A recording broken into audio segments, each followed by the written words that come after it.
ಜೀನಾಗೆ ಸಂಪಾದಕತ್ವದಲ್ಲಿ ಜಿಎನ್ಎಸ್ news ಸಾಗರಿಸುತ್ತದ ಆಚೆ ಈಚೆ ಸೋಮವಾರದ ನ್ಯೂಸ್ ಅಪ್ಡೇಟ್ಗೆ ತಮಗೆ ಸ್ವಾಗತ. ಅಂಶಗಳು: ಬ್ರಾಹ್ಮಣ ಮಹಾಸಭಾ ಚುನಾವಣೆ ಗೆಲುವಿನ ವಿಶ್ವಾಸ ವ್ಯಕ್ತಪಡಿಸಿದ ರಘುನಾಥ್ ಎಸ್ ಮತ್ತು ರಘುರಾಮ್. ಮಹಾಸಭಾ ನಿಕಟಪೂರ್ವ ಅಧ್ಯಕ್ಷರ ಆಡಳಿತದ ವಿರುದ್ಧ ರಘುನಾಥ್ ಆಕ್ಷೇಪ. ಸರ್ವಾಧಿಕಾರಿ ಮನಸ್ಥಿತಿ ಎಂದು ದೂಷಣೆ. ಗೆಲುವು ನಮ್ಮದೇ ಎಂದ ಎಲ್ಟಿ ತಿಮ್ಮಪ್ಪ. ಭಾನುಪ್ರಕಾಶ್ ಬೆಂಬಲಿಸಲು ರಾಮಪ್ಪ ಮನವಿ. ಏಪ್ರಿಲ್ 13ರಂದು ನಡೆಯಲಿರುವ ಅಖಿಲ ಭಾರತ ಬ್ರಾಹ್ಮಣ ಮಹಾಸಭಾದ ರಾಜ್ಯಾಧ್ಯಕ್ಷ ಸ್ಥಾನಕ್ಕೆ ನನ್ನನ್ನು, ಜಿಲ್ಲಾ ಪ್ರತಿನಿಧಿ ಸ್ಥಾನಕ್ಕೆ ರಘುರಾಮ್ ಎನ್ಎಂ ಅವರನ್ನು ಆಯ್ಕೆ ಮಾಡುವಂತೆ ಬ್ರಾಹ್ಮಣ ಮಹಾಸಭಾದ ರಾಜ್ಯಾಧ್ಯಕ್ಷ ಸ್ಥಾನದ ಸ್ಪರ್ಧಿ ರಘುನಾಥ್ ಎಸ್ ಮನವಿ ಮಾಡಿದ್ದಾರೆ. ಸೋಮವಾರ ಸುದ್ದಿಗೋಷ್ಠಿಯಲ್ಲಿ ಅವರು ಮಾತನಾಡುತ್ತಿದ್ದರು. ಜಿಲ್ಲಾ ಪ್ರತಿನಿಧಿ ಸ್ಥಾನದ ಅಭ್ಯರ್ಥಿ ರಘುರಾಮ್ ಎನ್ಎಂ, ಮಾಜಿ ಶಾಸಕ ಪ್ರಸನ್ನಕುಮಾರ್ ಕೆಬಿ ಮಾತನಾಡಿದರು. ಗೋಷ್ಠಿಯಲ್ಲಿ ಮಹಾಸಭಾದ ಜಿಲ್ಲಾ ಉಪಾಧ್ಯಕ್ಷ ಲಕ್ಷ್ಮೀಕಾಂತ್ ಆರ್, ಎಸ್ ದತ್ತಾತ್ರಿ, ಸ್ವಾಮಿನಾಥ್ ಇನ್ನಿತರರು ಉಪಸ್ಥಿತರಿದ್ದರು. ರಘುನಾಥ್, ಬೆಂಗಳೂರಿನಲ್ಲಿ ವಾಸ ಮಾಡ್ತೀನಿ. ನಾನು ಅಖಿಲ ಕರ್ನಾಟಕ ಬ್ರಾಹ್ಮಣ ಮಹಾಸಭಾದ ಡಿಸೆಂಬರ್ 2021ರ ಚುನಾವಣೆಯಲ್ಲಿ ಸ್ಪರ್ಧೆ ಮಾಡಿದ್ದೆ. ಅದೇ ಚುನಾವಣೆಯಲ್ಲಿ ನನ್ನ ಪಕ್ಕದಲ್ಲಿ ಇರ್ತಕ್ಕಂತಹ ಹಿರಿಯ ಮುಖಂಡರಾದ ಲಕ್ಷ್ಮೀಕಾಂತ್ ಅವರು ಸಹ ಸ್ಪರ್ಧೆ ಮಾಡಿದರು. ಆ ಚುನಾವಣೆಯಲ್ಲಿ ಅಶೋಕ್ ಹಾರ್ನಹಳ್ಳಿ ಅವರು ಸ್ಪರ್ಧೆ ಮಾಡಿದರು. ನನಗೂ ಅಶೋಕ್ ಹಾರ್ನಹಳ್ಳಿ ಅವ್ರಿಗೂ ಭಾಳ ಕ್ಲೋಸ್ ಕಾಂಟೆಸ್ಟ್ ಆಗಿತ್ತು. 455 ಮತಗಳ ಅಂತರ. ಅವತ್ತಿನ ಇದರಲ್ಲಿ 45,000 ಜನ ಮತದಾರರಿದ್ದರು. ಅದರಲ್ಲಿ ವೋಟಿಂಗ್ ಆಗಿದ್ದೇನೆ, ಪೋಲಿಂಗ್ ಆಗಿದ್ದೇನೆ ಸುಮಾರು 11,000 ಅಷ್ಟೇ. ಆ 11,000ರಲ್ಲಿ ನಮಗೂ ಅವ್ರಿಗೂ ವ್ಯತ್ಯಾಸ 455ಕ್ಕೆ ಬಂದಿತ್ತು. ಈ ಬಾರಿ ಚುನಾವಣೆಯಲ್ಲಿ ನಾನು 2ನೇ ಸತಿ ಪ್ರಯತ್ನ ಮಾಡ್ತಾ ಇದ್ದೀನಿ. ನಾನು ಈ ಬಾರಿ ಪ್ರಯತ್ನ ಮಾಡ್ತಾ ಇರೋದ್ರಲ್ಲಿ ಅಶೋಕ್ ಹಾರ್ನಹಳ್ಳಿ ಅವರು ಕಂಟೆಸ್ಟ್ ಮಾಡ್ತಾ ಇಲ್ಲ. ಬದಲಾಗಿ ಅವರು ಬೇರೆಯವ್ರನ್ನ ನಿಯುಕ್ತಿ ಮಾಡಿ ಈ ಅಧ್ಯಕ್ಷ ಸ್ಥಾನಕ್ಕೆ ನಿಲ್ಲಿಸಿದ್ದಾರೆ. ಈ ಬಾರಿ 45,000 ಇದ್ದದ್ದು 66,750 ಮೆಂಬರ್ಸ್ ಆಗಿದ್ದಾರೆ. 66,750. ಅದರಲ್ಲಿ ಬೆಂಗಳೂರಿಗೆನೆ ಸುಮಾರು 34,500 ಮೆಂಬರ್ಸ್ ಇದ್ದಾರೆ. ಇನ್ನು ಉಳಿದಂತೆ ಈ 32,000 ಸದಸ್ಯರು ಯಾರಿದ್ದಾರೆ ಅದೆಲ್ಲವೂ ಕೂಡ ಎಲ್ಲ 30 ಜಿಲ್ಲೆಗಳಲ್ಲಿ ಹರಡಿದೆ ಅದು. ಹಾಗಾಗಿ ಮೇಜರ್ ಕಾನ್ಸಂಟ್ರೇಷನ್ ಬಂದು ಬೆಂಗಳೂರು ನಗರಕ್ಕೆ ಸೀಮಿತವಾಗಿದೆ. ಇಲ್ಲಿ ವಿಚಾರ ಏನು ಅಂತ ಹೇಳಿದ್ರೆ, ನಾನು ಒಂದು ಮನವಿ ಮಾಡೋದಲ್ದಿರ ನಾನು ಕಾನ್ಸೆಪ್ಟ್ ಇಟ್ಕೊಂಡು ಎಲ್ಲ ಕಡೆ ಓಡಾಡ್ತಾ ಇರೋದೇನು ಅಂದರೆ, ಚುನಾವಣೆ ನಿಂತಿದ್ದೀನಿ, ಒಂದು ಮನವಿ ಮಾಡಲೇಬೇಕು. ಅದರ ಜೊತೆಯಲ್ಲಿ ಚುನಾವಣೆ ನಿಂತಿರೋ ಉದ್ದೇಶ ಏನು ಅಂತ ಹೇಳಿ, ಚುನಾವಣೆ ನಿಂತಿರೋ ಉದ್ದೇಶ ಕಳೆದ ಬಾರಿ ಕೂಡ ನಾನೊಂದು ಪ್ರಣಾಳಿಕೆಯನ್ನು ತಂದುಕೊಟ್ಟಿದ್ದೆ. ಈ ಬಾರಿ ಕೂಡ ಅದನ್ನು ಸಿಂಪ್ಲಿಫೈಡ್ ವರ್ಷನ್ನಲ್ಲಿ ಕೊಟ್ಟಿದ್ದೀನಿ. ನಮ್ಮ ಅಖಿಲ ಕರ್ನಾಟಕ ಬ್ರಾಹ್ಮಣ ಮಹಾಸಭಾ 50 ವರ್ಷ ಪೂರೈಸಿದ್ರು ಕೂಡ ನಮ್ಮದೇ ಆದ ಒಂದು ವಿದ್ಯಾಸಂಸ್ಥೆ ಇಲ್ಲ. ಅದು ಪ್ರೈಮರಿ ಸ್ಕೂಲ್ ಇರ್ಬೋದು, ಹೈಸ್ಕೂಲ್ ಇರ್ಬೋದು, ಮಿಡಲ್ ಸ್ಕೂಲ್ ಇರ್ಬೋದು, ಅಥವಾ ಕಾಲೇಜುಗಳಿಲ್ಲ. ಬೇರೆ ಸಮಾಜದವರ ಹೋಲಿಕೆ ಮಾಡಿದಾಗ ನಾವು ಇದರಲ್ಲಿ ತುಂಬಾನೇ ವೀಕ್ ಆಗಿದ್ದೀವಿ. ಹಾಗಾಗಿ ಇದನ್ನ ನಾವೇನಾದರೂ ನಮ್ಮ ಸಮಾಜದ ಮುಖಾಂತರ ದೊಡ್ಡದಾಗಿ ಮಾಡಬೇಕು ಅಂತ ಹೇಳಿದ್ರೆ ಒಂದು 100 crore ಕಾರ್ಪಸ್ ಫಂಡ್ ರೈಸ್ ಮಾಡಬೇಕು ಅಂತಿದ್ದೀವಿ. ಈ 100 crore ಕಾರ್ಪಸ್ ಫಂಡ್ ರೈಸ್ ಮಾಡೋದು ಅಷ್ಟು ಸುಲಭ ಅಲ್ಲ. ಆದರೆ ಹಿಂದೆ ಇತ್ತು, ಒಂದಾನೊಂದು ಕಾಲದಲ್ಲಿ ಒಬ್ಬ ಬಡ ಬ್ರಾಹ್ಮಣನಿದ್ದನು ಅಂತ ಹೇಳಿ ಇಂದ್ರಜಲ್ ಕಾಮಿಕ್ ಸ್ಟೋರಿಗಳು ತುಂಬಾ ಇರ್ತಾ ಇತ್ತು, ಅದೆಲ್ಲವೂ ಕೂಡ. ಆದರೆ ಈಗ ಸಾಫ್ಟ್ವೇರು ಇನ್ನೊಂದು ಮತ್ತೊಂದು ಎಲ್ಲ ಅಭಿವೃದ್ಧಿ ಆಗಿರೋದ್ರಿಂದ ಇವತ್ತು ಅನೇಕರು ಶ್ರೀಮಂತ ಬ್ರಾಹ್ಮಣರಿದ್ದಾರೆ. ಒಂದು 10,000 ಬ್ರಾಹ್ಮಣರನ್ನ ಹುಡುಕಿ ಅವರ ಮುಖಾಂತರವಾಗಿ ಕೇವಲ 1 ಲಕ್ಷ ರೂಪಾಯಿ ಮಾತ್ರ ತಗೊಂಡು ಬಂದ್ರೆ ಕೂಡ ನಾವು 100 ಕೋಟಿ ದೇಣಿಗೆನ ಆರಾಮಾಗಿ ತರ್ತೀವಿ. ಈ 100 ಕೋಟಿ ಕಾರ್ಪಸ್ ಫಂಡ್ ಆದ್ರೆ ಇದ್ರ ಮುಖಾಂತರ ಬ್ರಾಹ್ಮಣ ಸಮಾಜದ ಶೈಕ್ಷಣ ಸಂಸ್ಥೆಗಳು ಮತ್ತೆ ಇದ್ರ ಮುಖಾಂತರ ಬೇರೆ ಅಭಿವೃದ್ಧಿ ಕೆಲಸಗಳು, ನಮ್ಮದೇ ಒಂದು ವಿಶ್ರಾಂತಿ ಕೇಂದ್ರ ಇಲ್ಲ. ಹಿರಿಯರು ಅನೇಕ ಜಿಲ್ಲೆಗಳಿಂದ ಬೆಂಗಳೂರಿಗೆ ಬರ್ತಾರೆ, ಅವ್ರಿಗೊಂದು ವಿಶ್ರಾಂತಿ ಕೇಂದ್ರ ಇಲ್ಲ. ತುಂಬಾ ಜನ ಅದನ್ನೆಲ್ಲ ಕೇಳ್ತಾರೆ, ನಾವು ಬೆಂಗಳೂರು ಬಂದ್ರೆ ಎಲ್ಲಿ ಉಳ್ಕೋಬೇಕು, ಎಲ್ಲಿ ಜಾಗ ಇದೆ ಅಂತ ಹೇಳಿ. ಈ ಥರದ್ದನ್ನೆಲ್ಲ ನಾವು ಮಾಡಬೇಕು ಅಂತ ಹೇಳಿ ಒಂದಷ್ಟು ಆಲೋಚನೆಗಳಿದೆ. ವೃದ್ಧಾಪ್ಯ ವೇತನ ಮತ್ತು ವಿದ್ಯಾರ್ಥಿ ವೇತನ ಇದನ್ನೆಲ್ಲ ಕಲ್ಪಿಸ್ಕೊಡ್ಬೇಕು ಅಂತ ಹೇಳಿ ಈ ಒಂದು ದೊಡ್ಡದು ಒಂದು ಕಾರ್ಯಕ್ರಮ ಇಟ್ಟಿದ್ದೀವಿ. ಆ ಕಾರ್ಯಕ್ರಮನ ಯಶಸ್ವಿಗೊಳಿಸ್ಲಿಕ್ಕೋಸ್ಕರನೇ ನಮಗೆ ಹಿರಿಯರೆಲ್ಲರೂ ಕೈ ಜೋಡಿಸಿದ್ದಾರೆ. ಲಕ್ಷ್ಮೀಕಾಂತ್ ಅವರು ಕಳೆದ ಬಾರಿ ಚುನಾವಣೆ ಸ್ಪರ್ಧೆ ಮಾಡಿದವರು ಕೂಡ ಇಲ್ಲ, ನೀವು ಚುನಾವಣೆ ಸ್ಪರ್ಧೆಯನ್ನು ಮಾಡಿ ನಾವು ಸಂಪೂರ್ಣವಾಗಿ ಸಪೋರ್ಟ್ ಮಾಡ್ತೀವಿ ಅಂತ ಹೇಳಿ ಅವರು ಮುಂದೆ ಬಂದಿದ್ದಾರೆ. ಡಾಕ್ಟರ್ MRV ಪ್ರಸಾದ್ ಹಿಂದೆ ಅಧ್ಯಕ್ಷರಾಗಿದ್ದವರು, ಮತ್ತೆ BNV ಸುಬ್ರಹ್ಮಣ್ಯ ಅವರ ಫ್ಯಾಮಿಲಿಯವರು, ಹೀಗೆ ಅನೇಕರು ಪ್ರತಿದಿನ ನಮಗೆ ಬೆಂಬಲವನ್ನು ಸೂಚಿಸಿ ನಮ್ಮ ಶಕ್ತಿ ಹೆಚ್ಚಾಗ್ತಾ ಇದೆ. ನಮ್ಮ ಪ್ರಣಾಳಿಕೆ ಪ್ರಕಾರ ನಾವು ನಡ್ಕೊಂಡಿದ್ದೆ ಆದರೆ ನಮ್ಮ ಸಮಾಜ ನಿಜವಾಗ್ಲೂ ಕೂಡ ಮುಂದಿನ 5 ವರ್ಷ, ಯಾಕಂದ್ರೆ ಈ ಚುನಾವಣೆ ಇಲ್ಲಿಂದ ಏನು ಯಾರು ಆಯ್ಕೆ ಆಗಿ ಬರ್ತಾರೆ ಅವ್ರಿಗೆ 5 ವರ್ಷದ ಅವಧಿ ಇರುತ್ತೆ. ಹಿಂದೆ ಎಲ್ಲ 3 ವರ್ಷ ಇತ್ತು. ಹಾಗಾಗಿ ಇದ್ರ ಮುಖಾಂತರ ನಾವು ಒಳ್ಳೆಯ ಅಭಿವೃದ್ಧಿ ಕೆಲಸ ಮಾಡಲಿಕ್ಕೆ ಅವಕಾಶ ಇದೆ. ಮತ್ತು ಜೊತೆಗೆ ಇಲ್ಲಿ ಜಿಲ್ಲಾ ಪ್ರತಿನಿಧಿಯ ಚುನಾವಣೆ ತಂದಿದ್ದಾರೆ. ಇದು ಮೊದಲನೇ ಬಾರಿ ಎಕ್ಸ್ಪೆರಿಮೆಂಟೇಷನ್ ಆಗಿ ತಂದಿದ್ದಾರೆ. ಈ ಜಿಲ್ಲಾ ಪ್ರತಿನಿಧಿಯ ಚುನಾವಣೆಯಲ್ಲಿ ಕೆಲವು ಕಡೆ ಒಂದು 13 ಕಡೆ ಅವಿರೋಧವಾಗಿ ಆಯ್ಕೆ ಕೂಡ ಆಗಿದೆ.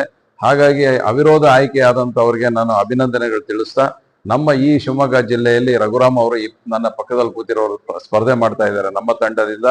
ನನ್ನ ಕ್ರಮ ಸಂಖ್ಯೆ 2, ರಘುರಾಮ್ ಅವರ ಕ್ರಮ ಸಂಖ್ಯೆ. ಜನರಲ್ ಬಾಡಿಯಲ್ಲಿ ಒಂದು ಸ್ವಲ್ಪ ಸದ್ದು ಗದ್ದಲ ನಡೆದಿದೆ. ಅದು ಏನಂತ ಹೇಳಿದ್ರೆ, ಜನರಲ್ ಬಾಡಿ ಪುಸ್ತಕನ, ಅಕೌಂಟ್ಸ್ ಪುಸ್ತಕನ ಕಳಿಸಿದ್ದು ಲೇಟ್ ಆಗಿತ್ತು. ಒಂದು ಅವರು ಮಾಧ್ಯಮದ ಮುಖಾಂತರ, ಇದು ಪೋಸ್ಟ್ ಮುಖಾಂತರ ಕಳಿಸ್ಲೇ ಇಲ್ಲ ಯಾರಿಗೂ ಕೂಡ.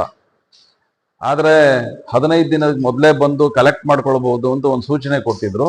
ಅದ್ರ ಕೆಳಗಡೆ ಇನ್ನೂ ಒಂದು ಬರೆದಿದ್ರು, ನೀವು ಅಲ್ಲೇ ಬಂದು ಸಭಾಂಗಣದಲ್ಲೇ ತಗೊಳ್ಬಹುದು ಅಂತಾನು ಅದರ ಸೂಚನಾ ಪತ್ರದಲ್ಲಿ ಬರೆದಿದ್ರು. ಹಾಗಾಗಿ ಆ ಅವಕಾಶ ಅಲ್ಲಿದ್ದರಿಂದ ಅನೇಕರು ಎಲ್ಲ ಬಂದವರು ವಾರ್ಷಿಕ ವರದಿನ ಅವತ್ತು ವಾರ್ಷಿಕ ಸಭೆನಲ್ಲೇ ಎಲ್ಲ ಕಲೆಕ್ಟ್ ಮಾಡ್ಕೊಂಡಿದ್ದು. ನಾವು ಕೂಡ ಅವಲ್ಲೇ ಆ ಸಭಾಂಗಣದಲ್ಲಿ ಕಲೆಕ್ಟ್ ಮಾಡ್ಕೊಂಡ್ವಿ. ಆ ಸಭಾಂಗಣದಲ್ಲಿ ನಾವು ನೋಡಿದ್ವಿ, ಪುಸ್ತಕದಲ್ಲಿ ಅಭಿಜಾತೆ ಅಂತ ಒಂದು ಮಹಿಳಾ ಕಾರ್ಯಕ್ರಮ ನಡೆಸಿ ಅದರಲ್ಲಿ ಲೆಕ್ಕ ಪರಿಶೋಧಕರಿಂದ ಅನುಮೋದಿತ ಪುಸ್ತಕದಲ್ಲಿ 30 ಲಕ್ಷ ಲಾಸ್ ತೋರಿಸಿದ್ದಾರೆ, ನಷ್ಟ ಆಗಿದೆ ಅಂತ ತೋರಿಸಿದ್ದಾರೆ. ಹಾಗಾಗಿ ಅದರ ಬಗ್ಗೆ ಚರ್ಚೆಗೆ ಅವಕಾಶ ಕೊಡಿ ಅಂತ ಕೇಳಿದ್ವಿ. ಅದಕ್ಕೆ ಚರ್ಚೆಗೆ ಅವಕಾಶ ಕೊಡಲ್ಲ, ಯಾಕೆಂದ್ರೆ ನೀವು ಮೊದಲೇ ಸೂಚನೆ ಕೊಡಬೇಕಾಗಿತ್ತು, ಇಂಥ ಸಬ್ಜೆಕ್ಟ್ ಮೇಲೆ ಚರ್ಚೆ ಮಾಡ್ತೀವಿ ಅಂತ ಹೇಳಿ ಅವಕಾಶ ಕೊಡ್ದಿರಾ ಅವ್ರಿಗೆ ಬೇಕಾದವ್ರ ಕೈನಲ್ಲಿ ಅನುಮೋದ್ಯ ಆಗಿದೆ ಅಂತ ಹೇಳಿ ಪತ್ರದಲ್ಲಿ ಇದು ಕೈ ಎತ್ತಿಸ್ಕೊಂಡು ಜನರಲ್ ಬಾಡಿನ ಇದು ಮಾಡಿದ್ರು. ಮತ್ತೆ ಇನ್ನೊಂದು 2ನೇ ಅಂಶ ಅಂತ ಹೇಳಿದ್ರೆ ಪ್ರೊವಿಷನಲ್ ಬ್ಯಾಲೆನ್ಸ್ ಶೀಟ್ ಅಂತ ಹೇಳಿ ಅದ್ರಲ್ಲಿ ಕೊಟ್ಟಿದ್ರು. ಆ ಪ್ರೊವಿಷನಲ್ ಬ್ಯಾಲೆನ್ಸ್ ಶೀಟ್ ನಲ್ಲಿ ನಾವು ಒಂದು ಪ್ರಶ್ನೆ ಕೇಳಿದೀವಿ, ಅಂದ್ರೆ ಒಬ್ಬರೇ ಒಬ್ರು ಮಾತ್ರ ಮಾತನಾಡಿದ್ರು, ಅದು ನಮ್ಗೆ ಇನ್ನು ವಿಸ್ತೃತವಾಗಿ ಚರ್ಚೆ ಆಗ್ಬೇಕಾಗಿತ್ತು. ಆ ಚರ್ಚೆ ಆದಂತ ಸಂದರ್ಭದಲ್ಲಿ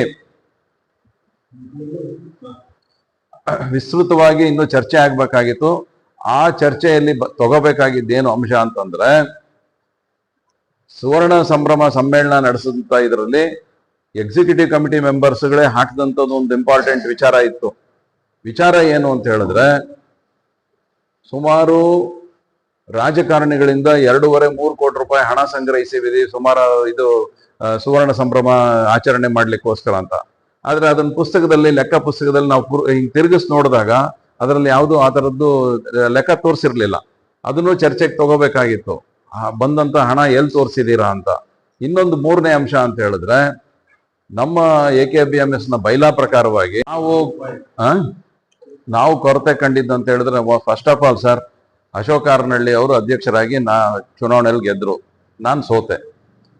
ಅವತ್ತೇ ಅವ್ರಿಗೆ ಒಂದು ಸಪೋರ್ಟ್ ಕೊಡಬೇಕು ಅಂತ ಕೇಳ್ಕೊಂಡ್ರು. 2-3 ದಿನ ಬಿಟ್ಟು ನನಗೆ ಫೋನ್ ಮಾಡಿದ್ರು, ನಿಮ್ಮಿಂದ ನನಗೆ ಸಹಾಯ ಬೇಕು, ಸಪೋರ್ಟ್ ಬೇಕು ಅಂತಂದ್ರು.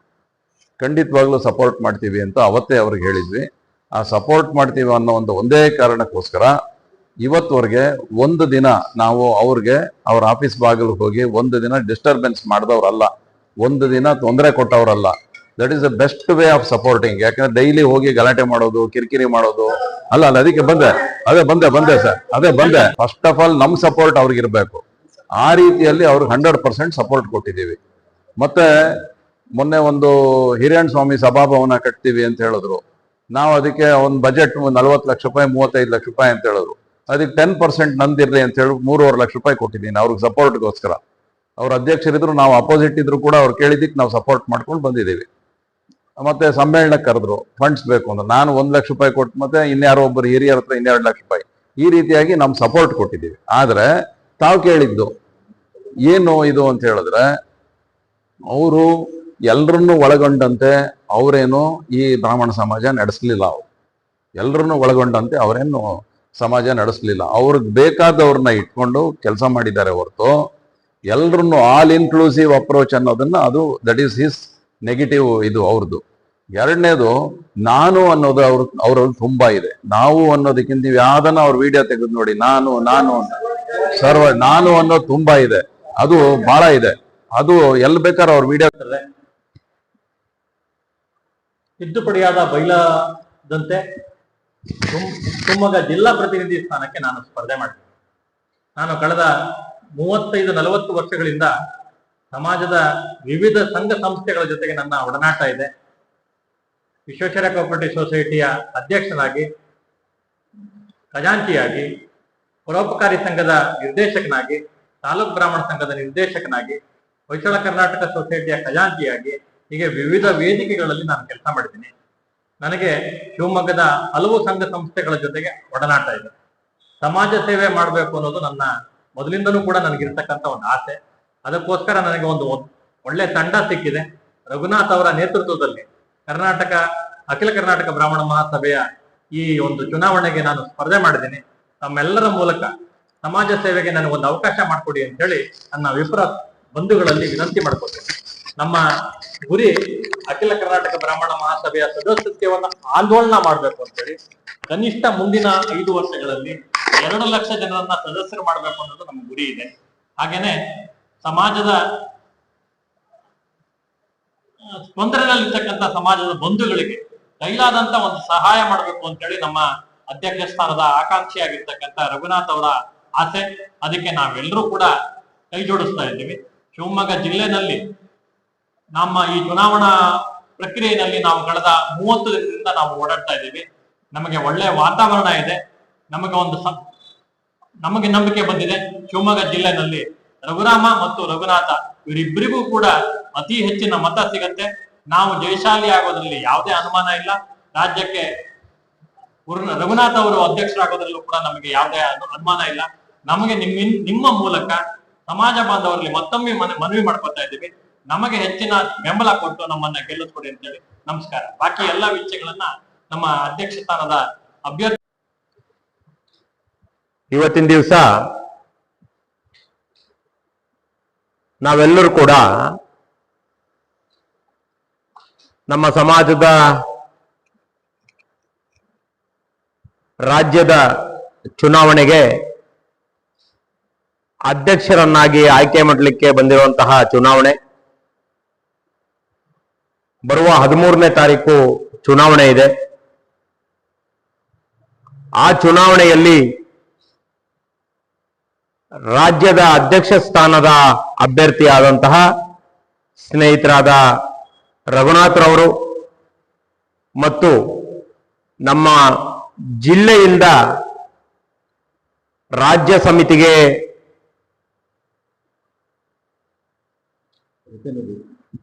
ರಾಜ್ಯದ ಜಿಲ್ಲೆಯ ಪ್ರತಿನಿಧಿಯಾಗಿ ರಾಜ್ಯ ಸಮಿತಿಗೆ ಅಭ್ಯರ್ಥಿಯಾಗಿರುವಂತಹ ಸ್ನೇಹಿತ ರಘುರಾಮ್ ಇವರ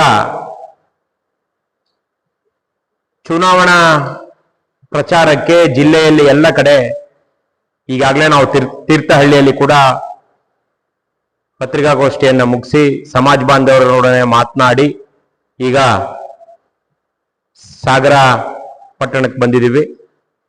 ಈ ಬಾರಿ ಜಿಲ್ಲೆಯ ಎಲ್ಲ ವಾತಾವರಣವನ್ನು ನೋಡಿದ್ರೆ ಸಮಾಜದ ಈ ಚುನಾವಣೆಯಲ್ಲಿ ರಾಜ್ಯಕ್ಕೆ ರಘುನಾಥ್ ರವರು, ನಮ್ಮ ಜಿಲ್ಲೆಗೆ ರಘುರಾಮ್ ರವರು ಆಯ್ಕೆ ಆಗೋದಲ್ಲಿ ಯಾವುದೇ ಸಂದೇಹ ಇಲ್ಲ ಅಂತೇಳಿ ಈ ಸಂದರ್ಭದಲ್ಲಿ ಹೇಳಲಿಕ್ಕೆ ಬಯಸುತ್ತೆ. ಮತ್ತು ತಮ್ಮ ಮೂಲಕ ಸಮಾಜದ ಮತಬಾಂಧವರಲ್ಲಿ ಕೋರ್ಕೊಳ್ತೇನೆ ಕೂಡ, ಇವರಿಬ್ಬರನ್ನ ಅತಿ ಹೆಚ್ಚು ಮತಗಳ ಅಂತರದಿಂದ ಗೆಲ್ಲಿಸ್ಕೊಡ್ಬೇಕು ಅಂತೇಳಿ. ರಘುನಾಥ್ರವ್ರ ಬಗ್ಗೆ ಹೇಳ್ಬೇಕಂತಂದ್ರೆ ಕಳೆದ ಬಾರಿ ಕೇವಲ 450 ಮತಗಳಿಂದ ಅಧ್ಯಕ್ಷ ಸ್ಥಾನದಲ್ಲಿ ಪರಾಭವಗೊಂಡಂತವ್ರು. ಅವರ ಜೊತೆಗೆ ನಮ್ಮ ಅಶೋಕ್ ಹಾರ್ನಳ್ಳಿ ಅವರು ಕೂಡ ನಿಂತಿದ್ರು.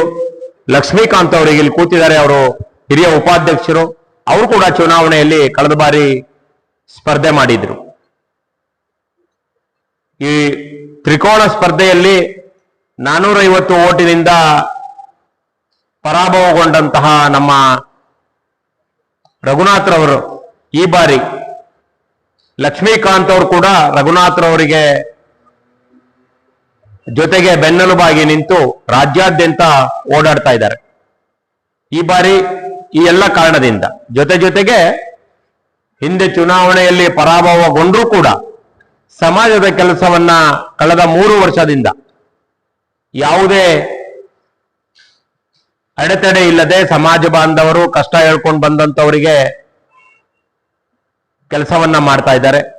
ಈ ಬಾರಿ ಇದೆಲ್ಲ ದೃಷ್ಟಿಯಲ್ಲಿ ಇವರ ಗೆಲುವನ್ನ ಯಾರೂ ಕೂಡ ತಪ್ಪಿಸ್ಲಿಕ್ಕೆ ಸಾಧ್ಯ ಇಲ್ಲ. ಮುಂದಿನ ದಿನಗಳಲ್ಲಿ ಆಯ್ಕೆ ಆದ ನಂತರ ಏನೇನು ನಿರ್ದಿಷ್ಟವಾದ ಗುರಿಯನ್ನು ಇಟ್ಟುಕೊಂಡು ಸಮಾಜಕ್ಕೋಸ್ಕರ ಏನೇನು ಕೆಲಸ ಮಾಡಬೇಕು ಅನ್ನೋ ಒಂದು ಉತ್ಸಾಹದಿಂದ ಅವ್ರು ತಮ್ಮ ಹತ್ರ ಹಂಚ್ಕೋತಾರೆ, ಏನೇನು ಮಾಡ್ಲಿಕ್ಕೆ ತಯಾರಿದ್ದಾರೆ ಅಂತೇಳಿ. ಅವರದ್ದೇ ಆದ ತಂಡ, ಉದಾಹರಣೆಗೆ ಜಿಲ್ಲೆಯಿಂದ ರಘುರಾಮ್ನವರು ಆಯ್ಕೆ ಆಯ್ತಾರೆ, ಆ ರೀತಿ ಎಲ್ಲ ಜಿಲ್ಲೆಯಿಂದನೂ ಕೂಡ ಅವರದೇ ಆದ ತಂಡ ಆಯ್ಕೆ ಆಗೋದಲ್ಲಿ ಯಾವುದೇ ರೀತಿಯ ಸಂದೇಹ ಕೂಡ ಇಲ್ಲ. ಸಮಾಜಕ್ಕೆ ಹೋಗಿ ಕೆಲಸವನ್ನ ಮಾಡ್ಲಿಕ್ಕೋಸ್ಕರ ಸಮಯವನ್ನ ಕೊಡ್ಲಿಕ್ಕೆ ಇವರೆಲ್ಲ ತಯಾರಾಗಿರುವಂತಹವರು.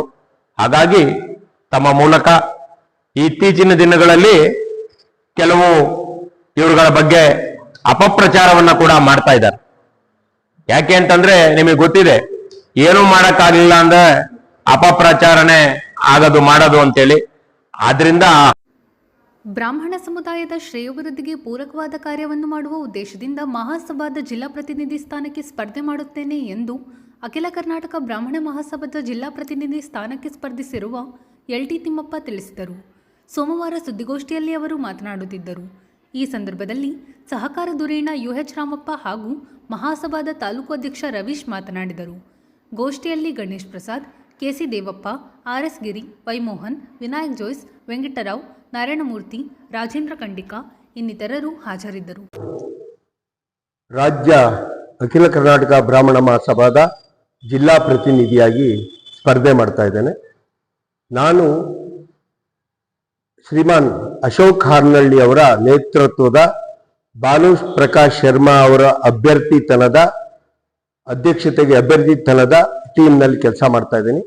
ನನಗೆ ಜಿಲ್ಲಾ ಬ್ರಾಹ್ಮಣ ಸಂಘ, ತಾಲೂಕಿನ ಎಲ್ಲ ಬ್ರಾಹ್ಮಣ ಸಂಘಗಳು ನನ್ನ ಜೊತೆಗೆ ಕೈ ಜೋಡಿಸಿದ್ದಾರೆ ಮತ್ತು ಸಾಗರದ ಎಲ್ಲ ಪ್ರಮುಖರು, ಎಲ್ಲ ನಮ್ಮ ವಿವಿಧ ಬ್ರಾಹ್ಮಣರಲ್ಲಿ ಇರುವ ಸಣ್ಣ ಅಥವಾ ದೊಡ್ಡ ಇವರು ಎಲ್ಲ ಬೇರೆ ಬೇರೆ ಬ್ರಾಹ್ಮಣ ಸಂಘಗಳ ಅಧ್ಯಕ್ಷರು, ಪದಾಧಿಕಾರಿಗಳು, ಸದಸ್ಯರು ನನ್ನ ಜೊತೆ ಕೆಲಸ ಮಾಡ್ತಾ ಇದ್ದಾರೆ. ನಾವು ಇಡೀ ಜಿಲ್ಲಾದ್ಯಂತ ಈಗಾಗಲೇ ಪ್ರವಾಸ ಮಾಡಿ ಜನರ ನಾಡಿ ಮಿಡಿತವನ್ನು ಅರ್ತಿದ್ದೇವೆ. ಗೆಲುವು ನಿಶ್ಚಿತ, ಆದರೆ ಹೆಚ್ಚಿನ ಬಹುಮತದಿಂದ ಗೆಲ್ಲಲಿಕ್ಕಾಗಿ ನಿಮ್ಮ ಮುಖಾಂತರ ನಾನು ಮತದಾರರಾದ ಅಖಿಲ ಕರ್ನಾಟಕ ಬ್ರಾಹ್ಮಣ ಮಹಾಸಭಾದ ಸದಸ್ಯರಲ್ಲಿ ಮನವಿ ಮಾಡ್ತೇನೆ. ನಿಮಗೆ ಗೊತ್ತು, ನಾನು ಮ್ಯಾಮ್ಕೋಸ್ ನಿರ್ದೇಶಕನಾಗಿದ್ದಾಗ ಮ್ಯಾಮ್ಕೋಸ್ ಸದಸ್ಯರಿಗಾಗಿ ಅಂತ್ಯ ಸಂಸ್ಕಾರ ನಿಧಿ ಎನ್ನೋದನ್ನ ನಮ್ಮ ನರಸಿಂಹ ನಾಯಕರ ನೇತೃತ್ವದಲ್ಲಿ ಮಾಡಿದ್ದೇವೆ. ಯಾವುದೇ ಮ್ಯಾಮ್ಕೋಸ್ ಸದಸ್ಯ ಮೃತನಾದ್ರೆ ಅವನಿಗೆ ತತ್ಕ್ಷಣದಲ್ಲಿ ಅಂತ್ಯ ಸಂಸ್ಕಾರಕ್ಕಾಗಿ 5,000 ರೂಪಾಯಿಗಳನ್ನ ಕೊಡ್ತೇವೆ. ಹಿಂದೆ ನಿಮ್ಗೆಲ್ಲ ಗೊತ್ತು, 2005ಕ್ಕಿಂತ ಹಿಂದೆ ಅಥವಾ ಇನ್ನು ಪೂರ್ವದಲ್ಲಿ ಯಾರೇ ಕುಟುಂಬದಲ್ಲಿ ಎಲ್ಲ ಜಾತಿಯಲ್ಲಿ ಯಾವುದೇ ಕುಟುಂಬದಲ್ಲಿ ಕುಟುಂಬದ ಯಜಮಾನ ತೀರ್ಕೊಂಡಾಗ ಮನೆಯಲ್ಲಿ ಅಕ್ಕಿ ಬೇಳೆಗೆ ಸಹ ಕೊರತೆ ಇತ್ತು. ಅದು ನಿಮ್ಮೆಲ್ಲರ ಗಮನದಲ್ಲಿದೆ. ಅದಕ್ಕಾಗಿ ಮ್ಯಾಮ್ಕೋಸ್ನಲ್ಲಿ ಅದೊಂದು ತುಂಬಾ ಕ್ರಾಂತಿಕಾರಕ ಬದಲಾವಣೆ ತಂದ್ವಿ. ಅವತ್ತು ಇವತ್ತಿಗೂ ನಡೆಸ್ಕೊಂಡು ಬರ್ತಾ ಇದ್ದಾರೆ. ಮ್ಯಾಮ್ಕೋಸ್ನಲ್ಲಿ ಇವತ್ತಿಗೂ ಅಂತ್ಯ ಸಂಸ್ಕಾರದ ಸಂದರ್ಭದಲ್ಲಿ ಮ್ಯಾಮ್ಕೋಸ್ ವತಿಯಿಂದ 5,000 ರೂಪಾಯಿಗಳನ್ನ ಇವತ್ತಿಗೂ ಕೊಡ್ತಾರೆ. ಇದು ಒಂದು ವಿಚಾರ ನಿಮ್ಮಲ್ಲಿ ಹಂಚ್ಕೊಳಕ್ ಬಯಸ್ತೇನೆ. ಇನ್ನೊಂದು, ಎಲ್ಲಾ ಸಂಘ ಸಂಸ್ಥೆಗಳಲ್ಲಿ, ಎಲ್ಲಾ ಸೊಸೈಟಿಗಳಲ್ಲಿ ಬೆಳೆಗಾರರ ಸದಸ್ಯರಿಗೆ ಸಾಲ ಕೊಡ್ತಾರೆ. ಆದ್ರೆ ಮ್ಯಾಮ್ಕೋಸ್ನಲ್ಲಿ ನಾವು ತುಂಬಾ ಪ್ರೋಗ್ರೆಸಿವ್ ಆಗಿ ಒಂದು ಇದನ್ನ ಇಂಟ್ರೊಡ್ಯೂಸ್ ಮಾಡಿದ್ವಿ. ಸದಸ್ಯರಿಗೆ ಸಾಲನ ಸುಲಲಿತವಾಗಿ ಮಾಡಿದ್ದೇವೆ. ಅವರು ಸಾಲ ಕಟ್ಟಿದ ತಕ್ಷಣ ಅವ್ರ ಅಕೌಂಟಿಗೆ ಮತ್ತೆ ಸಾಲ ಕೊಡ್ತೇವೆ. ಅವರು ಬೇಕಾದವಾಗ ತಗೋಬಹುದು. ಆ ತಗೊಂಡಿದ್ದಕ್ಕೆ ಮಾತ್ರ ಬಡ್ಡಿ ಹಾಕ್ತೇವೆ. ಈ ತರ ಹಿಂದೆ ಇರಲಿಲ್ಲ. ಅದನ್ನು ಸಹ ನಮ್ಮ ಕಾಲದಲ್ಲಿ ಇಂಟ್ರೊಡ್ಯೂಸ್ ಮಾಡಿದ್ದೇವೆ. ಮೂರನೇದು, ಯಾವುದೇ ಸದಸ್ಯ ಅವನಿಗೆ ಏನಾದ್ರು ಆರೋಗ್ಯ ಸಮಸ್ಯೆ ಆದ್ರೆ, ದೊಡ್ಡ ಏನಾದ್ರು ಇದಾದ್ರೆ, ಆರೋಗ್ಯದ ಕಾಯಿಲೆಗಳು ಬಂದ್ರೆ, ಆಪರೇಷನ್ ಮಾಡಿಸ್ಕೊಳ್ಳೋ ಸಂದರ್ಭ ಇದ್ರೆ ಅದಕ್ಕೆ ಸಹ ದೊಡ್ಡ ಮಟ್ಟದ ಧನ ಸಹಾಯವನ್ನ ಮೊಟ್ಟ ಮೊದಲ ಇಂಟ್ರೊಡ್ಯೂಸ್ ಮಾಡಿದ್ದು ಅದು ಚಾಲನೆಗೆ ತಂದಿದ್ದು ಮ್ಯಾಮ್ಕೋಸ್. ಅದನ್ನು ಸಹ ಆ ಆ ಇದನ್ನ ತರಲಿಕ್ಕೆ ನಾನು ಒಬ್ಬ ಕಾರಣ ಅಂತ ಹೇಳಲಿಕ್ಕೆ ಬಯಸ್ತೇನೆ. ಇದು ನಾನು ಎಲ್ಲ ಕ್ಷೇತ್ರಗಳಲ್ಲಿ ಕೆಲಸ ಮಾಡಿದ್ದೀನಿ. ಶಿಕ್ಷಣ ಕ್ಷೇತ್ರದಲ್ಲಿ ಕೆಲಸ ಮಾಡಿದ್ದೀನಿ, ಆರೋಗ್ಯ ಕ್ಷೇತ್ರದಲ್ಲಿ ಕೆಲಸ ಮಾಡಿದ್ದೀನಿ, ಸಹಕಾರಿ ಕ್ಷೇತ್ರದಲ್ಲಿ ಕೆಲಸ ಮಾಡಿದ್ದೀನಿ, ಧಾರ್ಮಿಕ ಕ್ಷೇತ್ರದಲ್ಲಿ ಕೆಲಸ ಮಾಡಿದ್ದೀನಿ. ನಾನು ಈಗ ಪ್ರಸ್ತುತ ಲಿಂಗದಹಳ್ಳಿಯಲ್ಲಿ ನಮ್ಮ ತಂದೆಯ ಹೆಸರಿನಲ್ಲಿ ಗಂಗಾ ವಿಶ್ವೇಶ್ವರ ಸೇವಾ ಪ್ರತಿಷ್ಠಾನದ ವತಿಯಿಂದ 50 ಲಕ್ಷ ರೂಪಾಯಿಗಳ ವೆಚ್ಚದಲ್ಲಿ ಒಂದು ನಮ್ಮ ಗ್ರಾಮಸ್ಥರ ಸಹಕಾರದೊಂದಿಗೆ ಒಂದು ಸಭಾಭವನವನ್ನ ನೀಡೋದು. ತಮಗೆ ಪರಿಚಯ ಇರೋರು ಅವರನ್ನು ಮಾತ್ರ ಕೇಂದ್ರ ಸಮಿತಿಗೆ ಆಯ್ಕೆ ಮಾಡ್ಕೋತಾ ಇದ್ರು. ಈ ಸರಿಯಿಂದ ಜಿಲ್ಲಾ ಸಮಿತಿಯ ಪದಾಧಿಕಾರಿ ಒಂದು ಚುನಾವಣೆ ಇರೋದಕ್ಕಾಗಿ ಜಿಲ್ಲಾ ಸಮಿತಿಯ ಪದಾಧಿಕಾರಿಯಾಗಿ ನಾನು ತಾಲೂಕು ಸಮಿತಿಯಿಂದ ಕಡೆ ಪಕ್ಷ ಒಬ್ಬರನ್ನ ಅಥವಾ ಇಬ್ಬರನ್ನ ಕೇಂದ್ರ ಸಮಿತಿಗೆ ತಗೊಳ್ಳಿಕ್ಕೆ ಶಿಫಾರಸು ಮಾಡ್ತೇನೆ. ಅದು ಯುವಕರಿಗೆ ಹೆಚ್ಚು ಪ್ರಾತಿನಿಧ್ಯ ಕೊಡ್ಲಿಕ್ಕೆ ಮಾಡ್ತೇನೆ. ಇಲ್ಲದೆ ಹೋದ್ರೆ ಏನಾಗುತ್ತೆ ಅಂತಂದ್ರೆ ಕೇಂದ್ರದಲ್ಲಿ ಯಾವುದಕ್ಕೂ ಸಂಬಂಧನೇ ಇರೋದಿಲ್ಲ. ಅದನ್ನ ಗಮನಿಸಿದ್ದೇನೆ, ಅದ್ರ ಬಗ್ಗೆ ಪ್ರಯತ್ನ ಮಾಡ್ತೇನೆ. ಈಗಾಗಲೇ ನಿಮ್ಗೆ ಗೊತ್ತಿರುವಂತೆ ಬ್ರಾಹ್ಮಣ ಅಭಿವೃದ್ಧಿ ನಿಗಮದಿಂದ ಸಾಕಷ್ಟು ಸಹಾಯ ಮಾಡ್ತಾ ಇದ್ದಾರೆ. ಅದು ಎಲ್ಲರಿಗೂ ತಲುಪ್ತಾ ಇಲ್ಲ. ಈ ಬಗ್ಗೆ ಸಹ ಗಮನ ಹರಿಸ್ತೇನೆ. ಈಗಾಗಲೇ ನಮ್ಮ ಟೀಮ್ನಿಂದ ನಮ್ಮ ಜೊತೆಗಿಂದ ಅಲ್ಲಿ 10 ಜನ 29 ಜನ ನಿರ್ದೇಶಕರ ಆಯ್ಕೆ ಆಗಬೇಕು. ಅದ್ರಲ್ಲಿ 10 ಜನ ನಮ್ಮ ಗ್ರೂಪಿನಿಂದ ಈಗಾಗಲೇ ಯುನಾನಿಮಸ್ ಆಗಿ ಸರ್ವಾನುಮತದಿಂದ 10 ಜನ ಗೆದ್ದಿದ್ದನ್ನ ಅತ್ಯಂತ ಸಮಾಧಾನದಿಂದ ನಿಮ್ಮೊಡನೆ ಹಂಚಿಕೊಳ್ಳಲಿಕ್ಕೆ ಬಯಸ್ತೇನೆ. ಈ ಎಲ್ಲ ವಿಚಾರಗಳನ್ನ ನಾನು ನಿಮಗೆ ಗೊತ್ತು, ಇನ್ನೂ ಹಲವಾರು ಸಂಘಟನೆಗಳಲ್ಲಿ ಕೆಲಸ ಮಾಡಿದ್ದೇನೆ. ಇದೆಲ್ಲ ತಮಗೆ ಈ ಕಟ್ಟಡವನ್ನ ನಿರ್ಮಾಣ ಮಾಡಿರ್ತಕ್ಕಂಥದ್ದು ಎಲ್ ಟಿ ತಿಮ್ಮಪ್ಪ ಹೆಗಡೆ ಅವರು ಅಧ್ಯಕ್ಷರಾಗಿದ್ದಾಗ ಅವರು ವಿಶೇಷವಾದ ಆಸಕ್ತಿ ತಗೊಂಡು ಸ್ವಂತ ಕಟ್ಟಡವನ್ನ ನಿರ್ಮಾಣ ಮಾಡಿದ್ರು. ಈ ರೀತಿ ಸಾಮಾಜಿಕವಾಗಿ ಕೆಲಸವನ್ನ ಮಾಡುವಂತಹ ಎಲ್ಲ ಶಕ್ತಿ ಯೋಗ್ಯತೆ ಇರ್ತಕ್ಕಂಥ ವ್ಯಕ್ತಿ.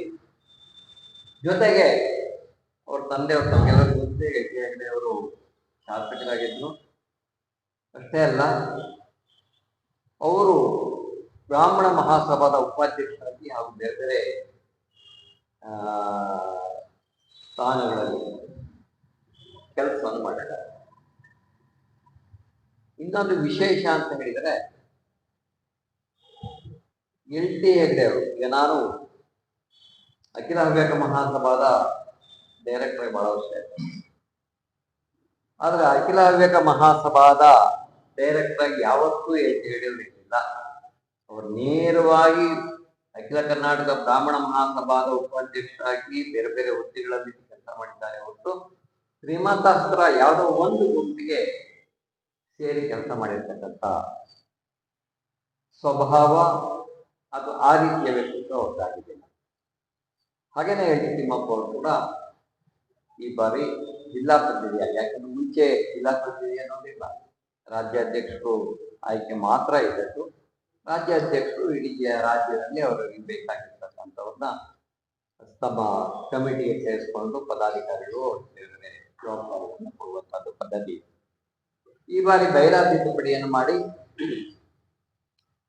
3 ವರ್ಷ ಇರ್ತಕ್ಕಂಥ ನಿರ್ದೇಶಕ ಸ್ಥಾನವನ್ನ 5 ವರ್ಷಕ್ಕೆ ಏರ್ತಿರ್ತಕ್ಕಂಥದ್ದು ಮತ್ತು ಪ್ರತಿ ಜಿಲ್ಲೆಯಿಂದ ಜಿಲ್ಲಾ ಮಟ್ಟದ ಯೋಗ ಪ್ರಶಿಕ್ಷಣ ವರ್ಗ ಮೇ 9, 10 ಮತ್ತು 11ರಂದು ನಡೆಯಲಿದ್ದು ಸಾಗರದ ಸೇವಾಸಾಗರ ಪ್ರೌಢಶಾಲಾವರಣದಲ್ಲಿ ನಡೆಯಲಿದೆ ಎಂದು ಯೋಗಗುರು UR ಶ್ರೀನಿವಾಸ ಮೂರ್ತಿ ತಿಳಿಸಿದರು. ಸೋಮವಾರ ಸುದ್ದಿಗೋಷ್ಠಿಯಲ್ಲಿ ಅವರು ಮಾತನಾಡುತ್ತಿದ್ದರು. ಸೇವಾಸಾಗರ ಟ್ರಸ್ಟ್ ಅಧ್ಯಕ್ಷ ಅಪು ನಾರಾಯಣಪ್ಪ ಮಾತನಾಡಿದರು. ಗೋಷ್ಠಿಯಲ್ಲಿ UH ರಾಮಪ್ಪ, ಮಾಸ ನಂಜುಂಡಸ್ವಾಮಿ, ಡಾಕ್ಟರ್ ಅರವಿಂದ್ ಬಾಸು, ರವೀಂದ್ರ, ರಮೇಶ್ ಕುಂಸಿ, ಪ್ರದೀಪ್ ದೇವ್ ಇನ್ನಿತರರು ಹಾಜರಿದ್ದರು.